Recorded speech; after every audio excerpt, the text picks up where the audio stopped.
আসুন না রসুলের পথে চলে যাই, আসুন না সিরাতুল মুস্তাকিমের পথে চলে যাই, আসুন না নায়েবে রসুলদের পথে চলে যাই, আসুন না সত্যের পথে চলে যায়। যারা যারা সত্যের পথে চলতে চায় মালিকের কাছে, মালিককে ডেকে ডেকে, মালিককে ডেকে ডেকে আল্লাহর কাছ থেকে তৌফিক চান। দুহাত তুলে আমার রবকে দেখান, আওয়াজ করে বলেন মালিক,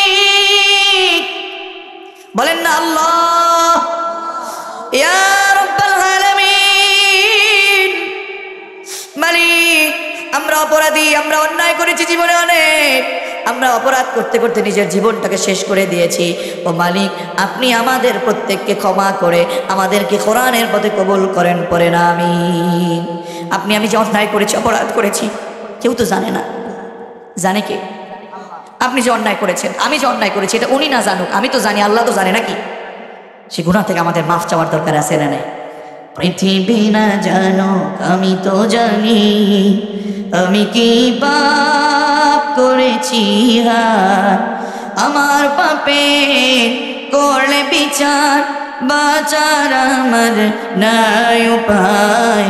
দয়াময় প্রভু মাফ করো আমায়, মাফ করো আমায়, পড়েন আমিন। হে তরুণ, তোমার জন্য শেষ কথা বলে শেষ করছি।